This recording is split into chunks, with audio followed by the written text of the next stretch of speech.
It had started innocently enough, a desire to create something truly unique, something that would elevate me beyond the ranks of ordinary chefs.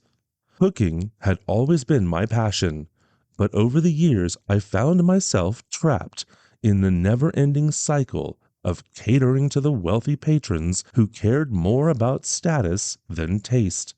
They came for the show, for the performance of it all, but rarely for the food itself. I had begun to resent them. Still, my restaurant was successful.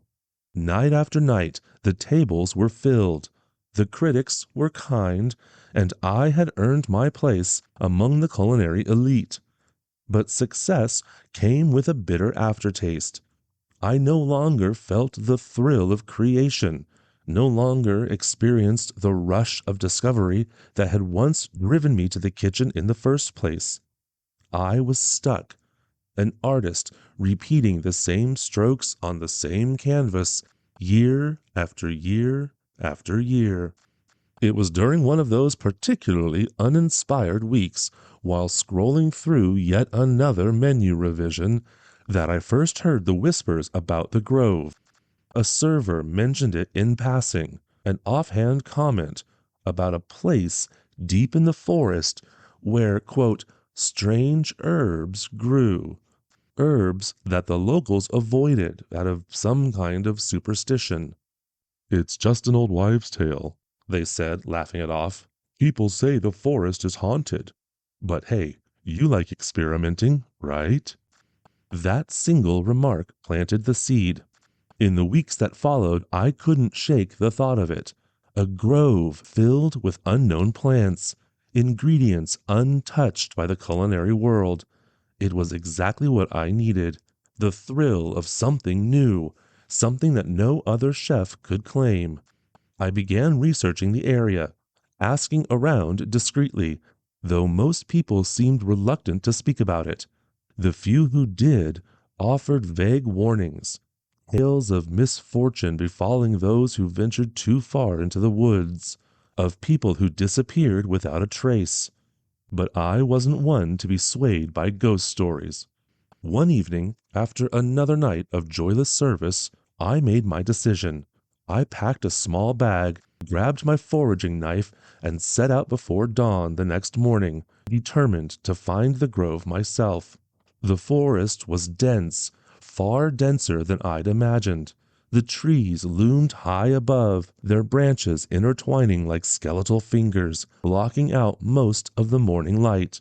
The path, if one could call it that, was little more than a thin trail of dirt, half overgrown with creeping vines and ferns.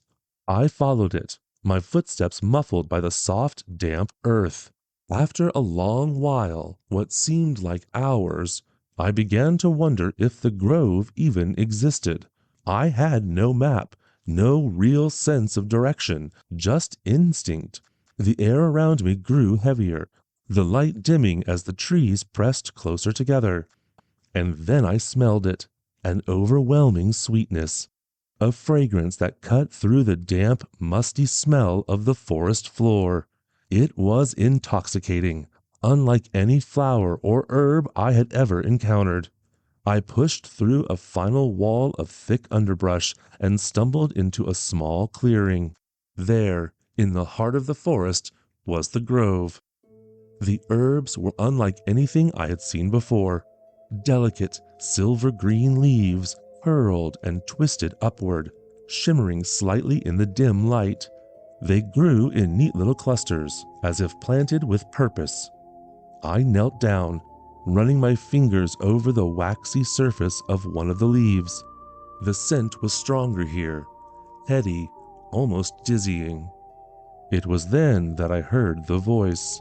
You should not be here. I jumped. My hand instinctively reached for my knife. An old woman stood at the edge of the grove, half hidden in the shadows of the trees. Her eyes were milky, her skin wrinkled like ancient parchment. She was bent, leaning heavily on a twisted wooden cane. Yet there was something unsettling about the way she stared at me, unblinking. These herbs, she rasped, her voice low and gravelly. they're not for you. I tried to laugh it off, but the sound came out strained. I'm just a chef, looking for new ingredients. Her eyes narrowed. These are not ingredients. They are offerings meant for the dead. Take them, and you will invite hunger you cannot control. For a moment I hesitated. There was something about her, something almost familiar. A deep unease settled in the pit of my stomach, and I wondered if perhaps I should leave. But then I looked at the herbs again, their silvery leaves glinting in the fading light, and the ambition that had driven me here flared up once more. The hunger I felt wasn't the kind she warned of. It was a hunger for greatness, for recognition, for something more. "I'll be careful," I said, bending down to harvest a handful of the herbs. "Thank you for the warning." The old woman said nothing, just stood there, watching as I carefully wrapped the herbs in cloth and slipped them into my bag. Her gaze followed me as I made my way back through the underbrush, the weight of her words lingering in the air. The walk back to the restaurant felt longer, and I began to think the forest was closing in behind me, as though it was swallowing the path whole. But once I emerged from the woods and saw the familiar skyline of the city, the unease began to fade. I told myself that the old woman had been just another superstitious local, one of those people who clung to old traditions and warnings out of fear. By the time I stepped into my kitchen, the excitement had returned. The herbs were beautiful, more vibrant than anything I'd ever foraged. I set to work immediately, experimenting with their flavors, mixing them into sauces, reducing them into glazes. Every combination yielded something extraordinary. Their taste was subtle yet powerful, enhancing the other ingredients in ways I could have never predicted. It was as if the herbs had a life of their own, an energy that pulsed through each dish. I named the first dish Ephemeral Bliss, a lamb glazed with a rich reduction of the herbs, served atop a bed of truffle-infused risotto. It was a triumph. The first bite sent a shiver down my spine, the flavors unfolding in waves, each more complex than the last. I couldn't wait to serve it. The night Ephemeral Bliss debuted was electric. The dining room was packed, the air alive with the low hum of conversation, and I could feel the anticipation building like the slow rise of a perfect souffle. I moved through the kitchen with a confidence I hadn't felt in years, watching as each plate of lamb left the pass, perfectly arranged, each bite holding the promise of something no one had ever tasted before. The first bite. That was always the moment, the one where everything hangs in the balance. I stood at the door of the kitchen, peeking out at the tables as the first guests cut into the lamb. They chewed thoughtfully, and then the magic. I saw it in their faces. The raised eyebrows, the slight widening of the eyes, the glance at their companions as if to say, "Are you tasting this?" Then the murmurs of approval, the subtle nods, the smiles. Within minutes, the dining room was abuzz. By the end of the night, the critics had made their decision. The dish was a triumph. They called it a symphony of flavors, an unparalleled experience, and proof of culinary genius. I should have felt elation, but as I listened to their praises, I found myself thinking of the grove, of the old woman's eyes staring into mine, unblinking. A fleeting shiver passed through me, quickly shaken off by the rush of success. Over the next few days, the dish became a sensation. Reservations tripled, and the restaurant was on the verge of earning a second Michelin star. I had done it. broken free of the culinary prison I'd been in for years, but the sense of victory was hollow, as though it had left a void inside me, a hunger that even success couldn't fill. Then the complaints started. It was small at first, an email from a regular patron who said they had felt off after eating at the restaurant. They didn't blame the food directly, just mentioned a strange, persistent feeling of unease that had lingered for hours after their meal. I dismissed it easily enough, chalking it up to overindulgence. After all, the dish was rich, maybe too rich for some. But then there was a second email. This one a bit more alarming. A woman claimed to have experienced vivid, disturbing dreams after eating ephemeral bliss. She described waking in a cold sweat, her heart racing, with the feeling that something, or someone, was watching her from the shadows of her bedroom. I brushed that off too. Coincidence, I told myself. Then came the phone call. It was one of the critics who had sung my praises just days earlier. His voice was strained and shaky as he described what had happened to him the night after dining at my restaurant. He said he'd woken up in the middle of the night, ravenous, not just hungry, but famished, as though he hadn't eaten in days. He stumbled to his kitchen, devouring anything he could find, cold leftovers, raw vegetables, even spoonfuls of peanut butter straight from the jar. But no matter how much he ate, the hunger gnawed at him, deeper and more ferocious with each bite. It wasn't until he was physically ill that the feeling subsided, leaving him weak and confused. "I don't know what's in that dish," he said, his voice barely above a whisper, "but it's not right." I hung up, unsettled but not yet willing to accept what was happening. It had to be stress, I reasoned. People were always looking for something or someone to blame when their bodies reacted in unexpected ways. But when the reports grew more frequent, more bizarre, I could no longer ignore them.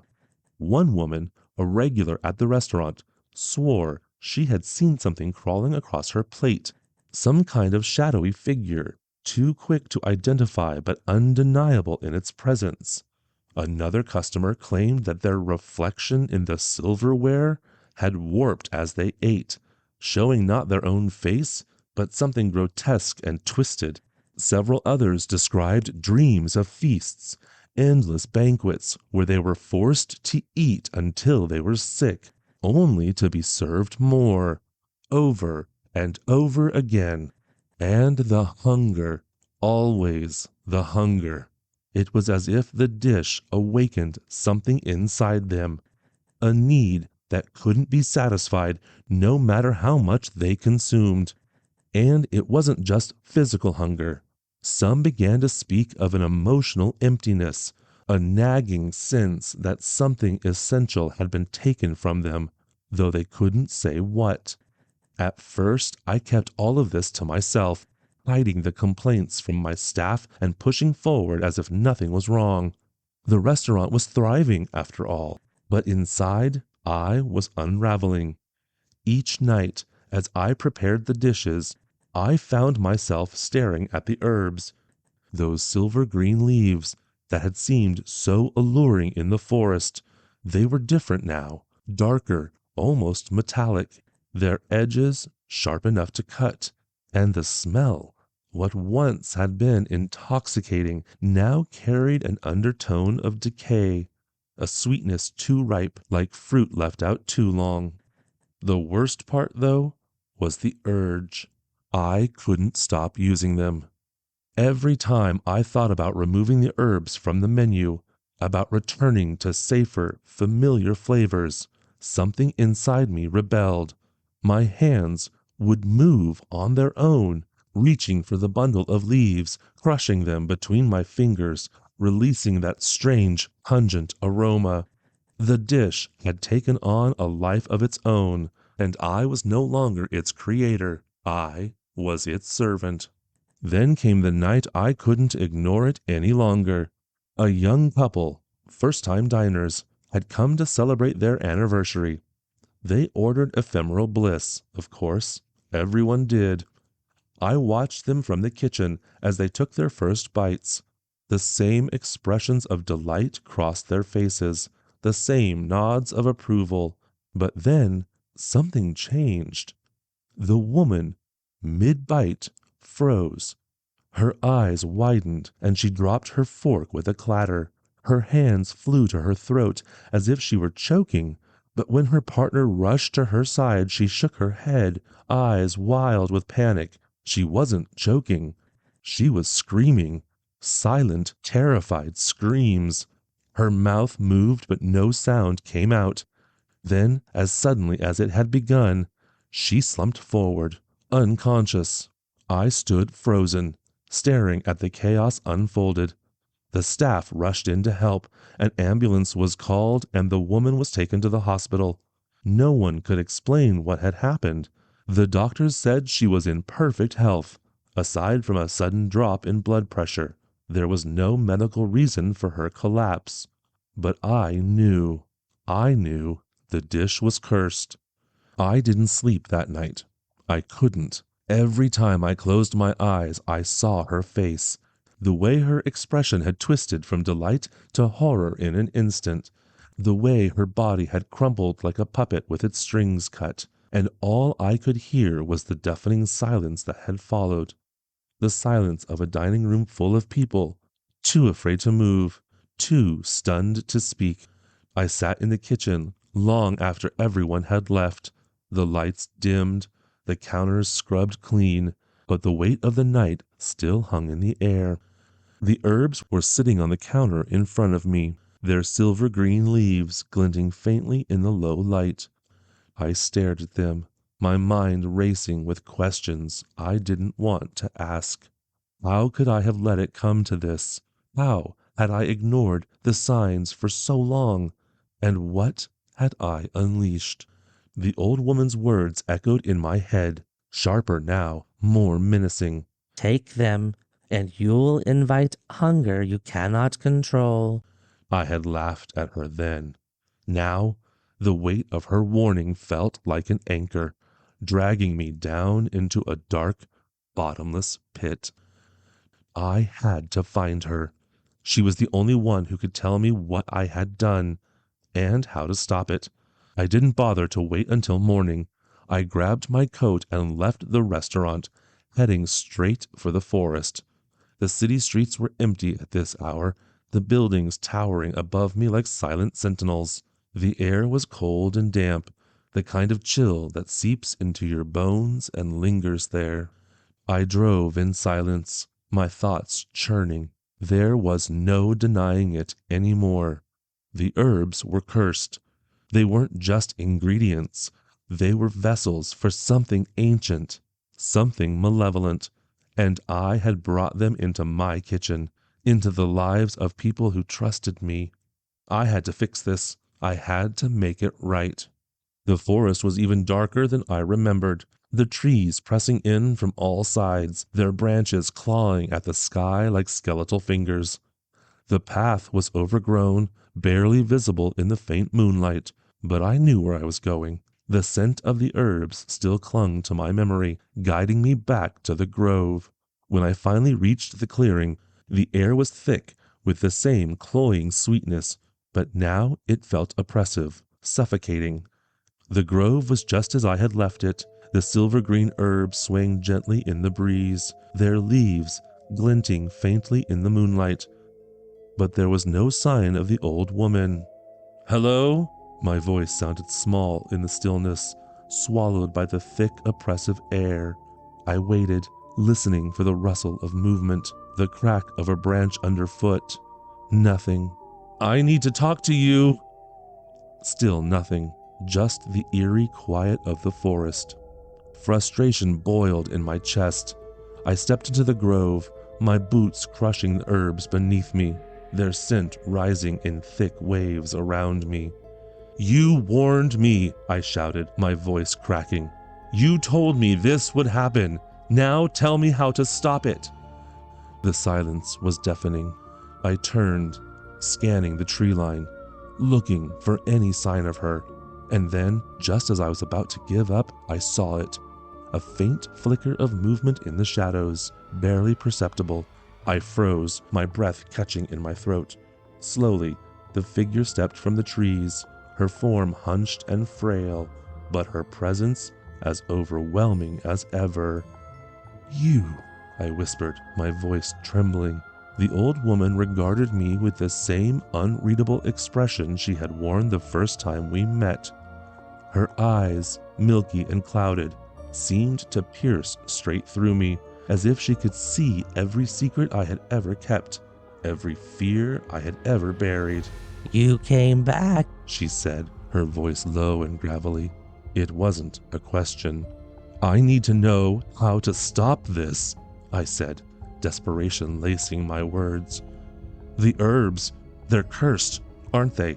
People are getting sick, worse than sick. I didn't know, I swear, I didn't know."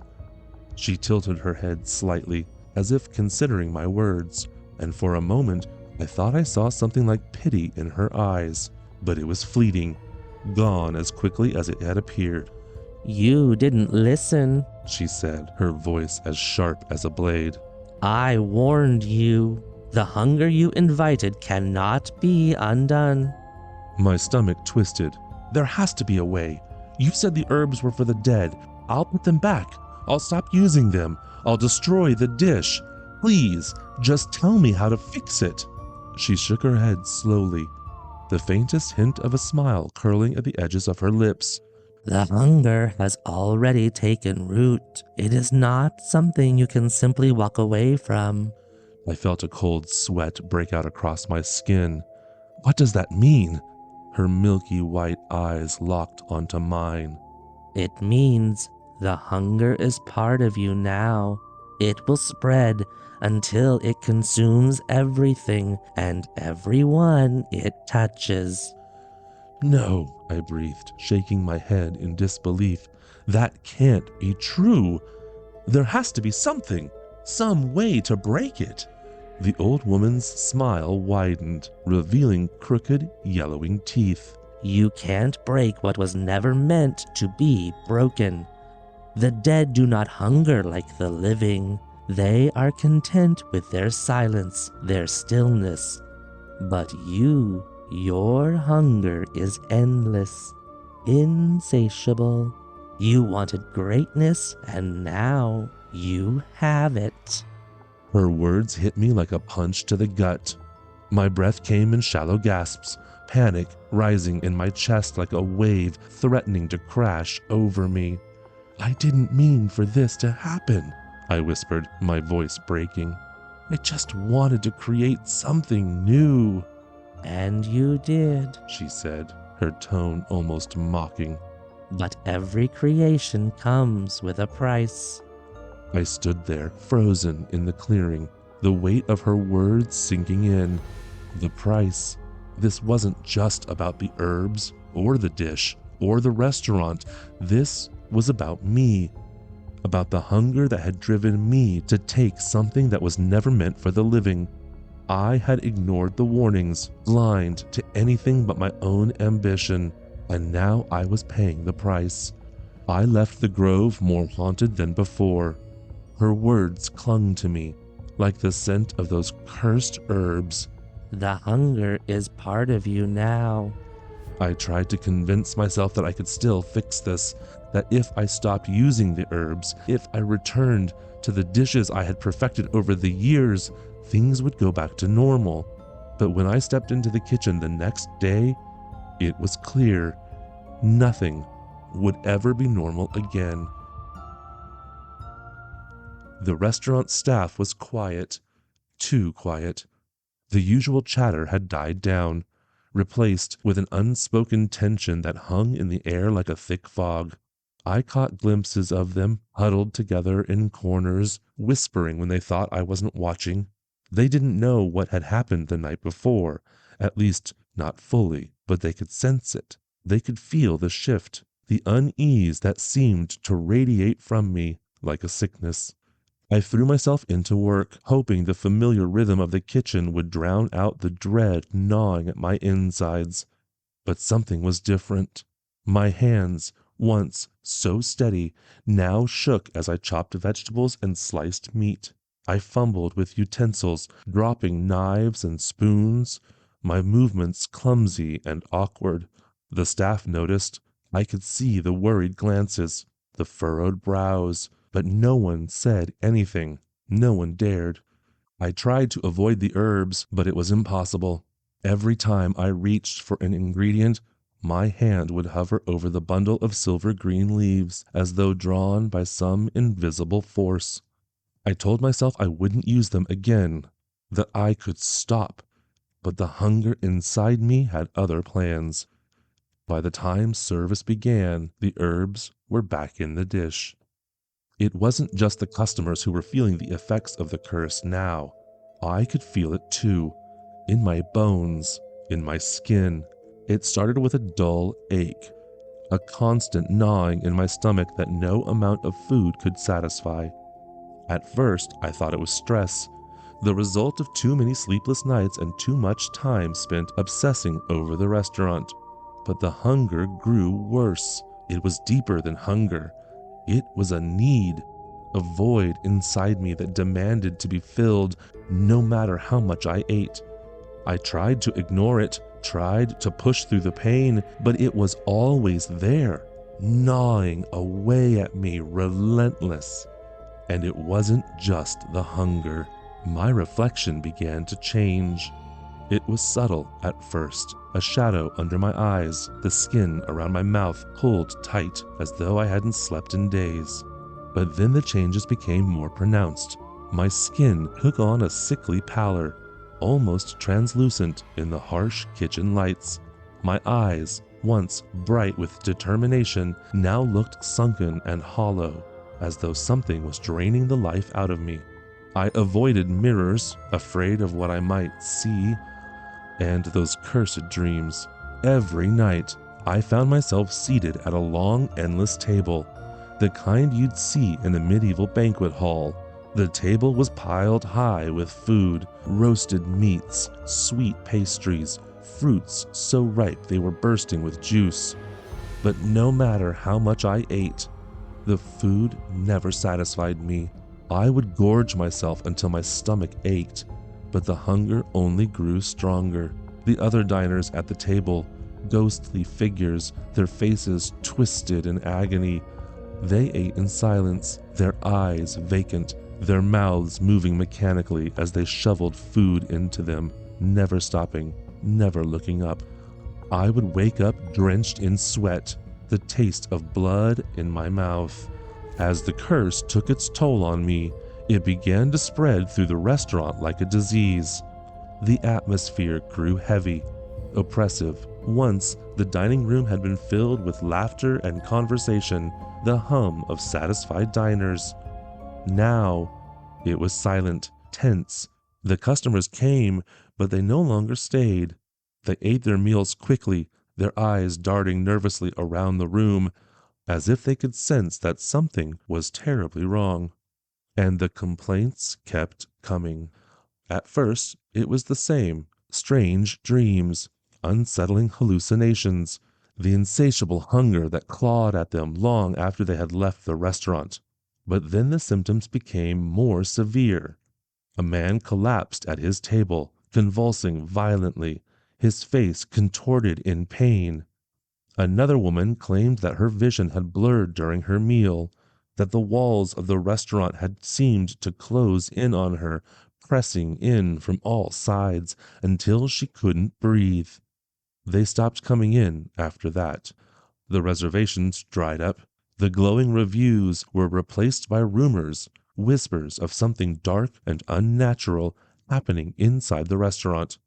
Word spread fast, and soon no one wanted to dine at a place that was rumored to be haunted by something far worse than bad food. But I couldn't stop, even as the restaurant crumbled around me. Even as my staff began to quit one by one, I kept cooking. I couldn't help myself. The hunger inside me had grown too powerful, too demanding. I needed to feed it. I spent my nights in the kitchen alone, long after everyone else had gone. I would stand at the counter, chopping and stirring, my hands moving mechanically, my mind lost in the rhythm of it all. But no matter how many dishes I prepared, no matter how much I ate, the hunger never went away. It was always there, biting, clawing, begging, growing stronger with every bite. My clothes hung loose on my body now, my skin stretched thin over bones that seemed to grow more brittle by the day. My cheeks had hollowed out, my eyes sunken deep into their sockets. I barely recognized myself anymore. I had become a ghost in my own kitchen. I tried to reach out for help, but there was no one left to turn to. The staff was gone, the restaurant was empty, and the few people I had left outside of work had long since stopped answering my calls. I had driven them away. All of them. Even my family had distanced themselves, unable to understand the obsession that had taken hold of me. I was alone, and still the hunger gnawed at me, relentless and insatiable. I knew then that there was no escaping it. The curse had taken root deep inside me, and there was nothing I could do to stop it. The old woman had been right. The hunger was a part of me now, a dark, ravenous thing that would never be satisfied. The kitchen had become my prison.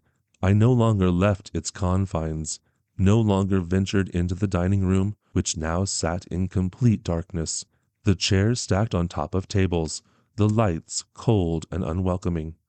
The sounds of the bustling city outside had become a distant hum, barely noticeable over the quiet desperation that filled my once beloved kitchen. The only light came from the faint, sickly glow of the herbs. They sat on the counter, shimmering in the dimness, their silver-green leaves pulsing as if they were alive, waiting. I could feel them calling to me, their scent more intoxicating than ever, overwhelming my other senses, pulling me toward them like a siren song. I hadn't eaten in days, at least not anything real. I'd tried, of course. I had raided the pantry, the fridge, shoving whatever I could find into my mouth in a frantic attempt to satisfy the hunger. But no matter what I consumed, the constant emptiness only grew stronger. It was as if my body no longer recognized food, as if I had become something else entirely, something that needed more than mere sustenance. The herbs were the only thing left. I knew, deep down, that there was no escaping this. The old woman had said as much. The hunger cannot be undone. It had taken root inside me, a dark, festering thing that would consume me entirely if I didn't stop it. But how could I stop it? I stared at the herbs, my vision blurring at the edges, the hunger nagging at my insides, twisting my stomach into knots, making my hands tremble with desperation. I felt the weight of my fate pressing down on me, crushing me beneath the unbearable heaviness. There was only one way to end this. I had to eat the dish myself. The decision came with a grim sense of finality, like a door slowly creaking shut behind me. I moved to the counter with shaking hands, reaching for the herbs, feeling their soft, waxy leaves between my fingers. Their scent filled my nostrils, rich and overpowering, making my mouth water despite the knot of dread tightening in my throat. I gathered the ingredients with the precision of a ritual, each step deliberate, every movement slow and careful. The lamb, the truffles, the herbs, they all came together as they had before, but this time there was something different, something darker. The air was heavy, charged with an electric energy I couldn't quite place, as though the kitchen itself was watching, waiting for what came next. The dish was simple, ephemeral bliss, the very thing that made me a sensation, the very thing that had destroyed me. I plated it with the same care I had in the beginning, though my hands shook so badly I nearly dropped the knife. And then I sat. I set the plate before me on the cold stainless steel counter. The kitchen was silent except for the faint, rhythmic hum of the refrigerator. I stared down at the dish, perfectly arranged, as beautiful as the day I had first served it, and felt a sick sense of inevitability wash over me. This was the end. I picked up the fork, my hands trembling uncontrollably now. The first bite was small, delicate, as it always has been. The herbs melted into the lamb, their flavors blossoming onto my tongue in a symphony of richness and complexity. For a brief moment, I was transported back to that first night. The excitement, the pride, the rush of knowing I had created something extraordinary. But then the hunger returned, sharper than ever, a ravenous beast inside me demanding more. I took another bite, then another, shoveling the food into my mouth, barely tasting it anymore. The hunger was all-consuming now, tearing at me from the inside, demanding more, always more. I couldn't stop. The food became a blur, a haze of flavors and textures that no longer made sense, no longer held any meaning. And still, the hunger raged on. As I swallowed the last bite, I felt it, the final, terrible shift. It wasn't just the hunger anymore. It was something deeper, something far more primal. The room seemed to spin around me, the walls closing in, the lights flickering dimly as the air grew thick and heavy.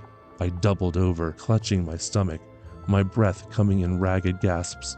The pain was unbearable, like 1,000 knives twisting inside me, tearing me apart from the inside out. My vision blurred, my head pounding with a deafening roar that blocked out everything else. I fell to the floor, my body convulsing as the curse tore through me, twisting and writhing, consuming me completely. I could feel it now, the hunger, the darkness, the thing I had invited into my life, the thing I had fed. It was alive, a living, breathing entity inside me, gnawing at my very soul, devouring me piece by piece. And then, just as suddenly as it had begun, the pain stopped. I lay there on the cold kitchen floor, gasping for breath, my body drenched in sweat. The hunger was gone. The void that had gnawed at me for so long had disappeared, leaving behind only a deep, bone-weary exhaustion. I had done it. I had consumed the dish. I had fed the curse, and now it seemed it had left me. But as I lay there, staring up at the ceiling, I realized with a sickening certainty that the curse hadn't left at all. It had simply changed. I dragged myself to my feet, my limbs heavy and uncooperative, my head spinning with the remnants of the curse. I stumbled to the nearest mirror, my reflection swimming before me, distorted by the haze of pain and exhaustion. And there I saw it, the final horrific price of my ambition. My face had changed, twisted into something unrecognizable. My skin had turned a sickly gray, stretched over thin bones that jutted out at odd angles. My eyes, once sharp and bright, were now sunken deep into their sockets, hollow and empty. My mouth hung open, my lips cracked and dry, my teeth yellowed and sharp. I was a monster. The curse had consumed me, body and soul. I was no longer the chef, no longer the person I had been. I was something else now, something hungry, something insatiable. And I knew, with a terrible certainty, that I would never be free of the hunger. It would follow me forever, raging at me from the inside, driving me to feed, to consume, to devour everything and everyone in my path. The kitchen had become my prison, but now I was its prisoner for eternity. The reflection in the mirror was no longer mine. It was the face of a creature born of my own greed, my own hunger. I stood there, staring at the monster I had become, and in that moment, a cold, terrible realization settled over me. This was my fate. I turned away from the mirror, back to the kitchen that had once been my sanctuary, now transformed into a tomb. The air felt heavier now, oppressive, as if the room itself was suffocating me with the weight of what I had done. The silver-green herbs, once so vibrant, had withered to ash on the counter, their scent replaced with the sour tang of decay. I could still feel the hunger, gnawing at the edges of my consciousness, but it was different now. It wasn't the physical hunger that had tormented me for so long. It was something darker and deeper, a need that went beyond food, a need for something more, something that could never be satisfied. I tried to think of a way out, a way to undo what I had done, but there was nothing. No escape, no redemption. The old woman's words echoed in my mind, mocking me. The hunger is part of you now. She had been right all along. I stumbled back to the counter where the last remnants of ephemeral bliss sat.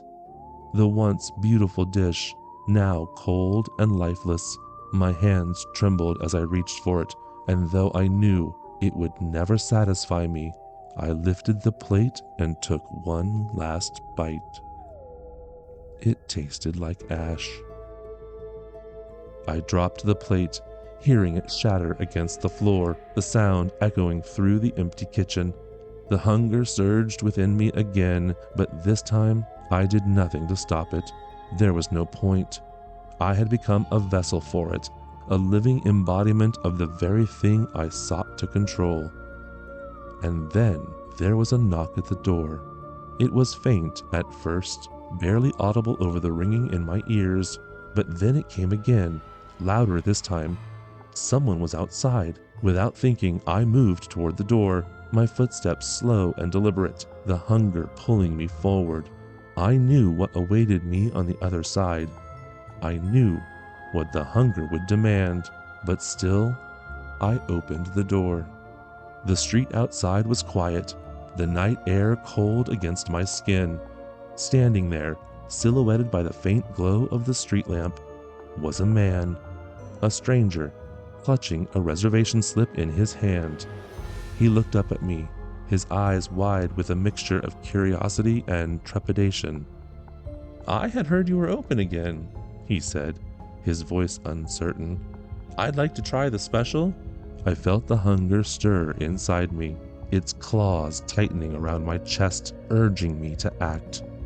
For a moment I hesitated, my mind racing with the memories of all that had happened, of all the lives ruined by the curse I had unleashed.